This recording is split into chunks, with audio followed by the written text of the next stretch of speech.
Zah, Boxing Nation, and I'm back at it with another banger video. Keyshawn Davis versus Denys Berinchyk. I'm starting to love this fight more and more by the day. Keyshawn Davis and Denys Berinchyk both weighed in today. And at the weigh-in, of course, Denys Berinchyk pushed Keyshawn Davis off the stage. Was this to get Keyshawn Davis off his game plan once again?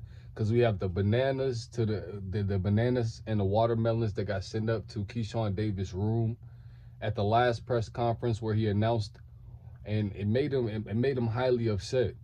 And now we have at this press conference, of course, Keyshawn Davis did put his hand on Denys Berinchy's title belt, and it probably made him a little bit upset.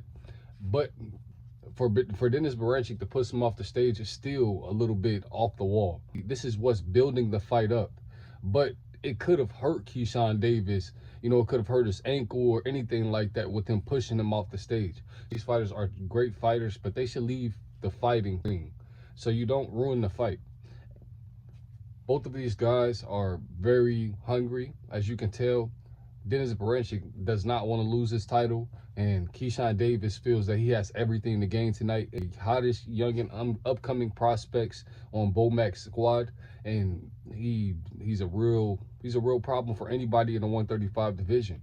You can obviously see that this guy can move up and still do well. He has a lot of skill, and I believe at these press conferences, he looks a little bit of a shell of himself. But I could be wrong, because he rehydrates probably pretty well after the weigh-in, but he looks very sucked, like a skeleton, like bone sucked in for his weigh-ins. So that would just be one thing that stands out to me. But I think that overall, Keyshawn Davis is a tremendous fighter, and his skill will rise above most other contenders. But we have Denys Berinchyk, who is no walk in the park. He's 19 wins, 0 losses. This guy is very hungry. He's a great pressure fighter. He beat Emmanuel Navarrete.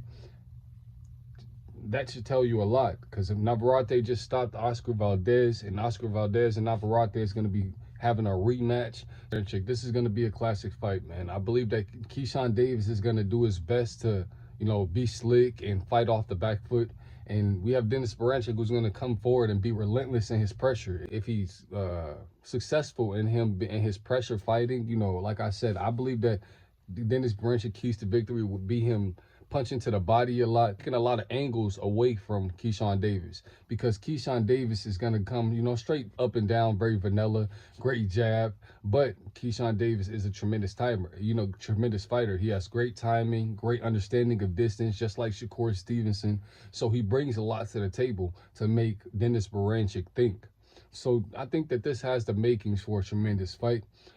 Let me know what you guys think about this fight. Do you guys feel that Denys Berinchyk is trying to get Keyshawn Davis off his game plan? This is my first time watching Denys Berinchyk fight, and I'm seeing that, you know, if he did send up the watermelon and the bananas to Keyshawn Davis's room, that is highly disrespectful, but it's not something that should take Keyshawn Davis off the fight. If this is how Denys Berinchyk is for all of his fights, you know, let me know in the comments below, because maybe I should do my due diligence on the fighter a little bit more. Denys Berinchyk, obviously, you know, he seemed a little bit hungry, but he has to realize that Keyshawn Davis is a live dog in front of him. And the more you rile him up, I believe that Keyshawn Davis will rise to the occasion more and more. Don't forget to like, comment, share, subscribe. But until next time, it's Zah, Boxing Nation, and I'm signing out.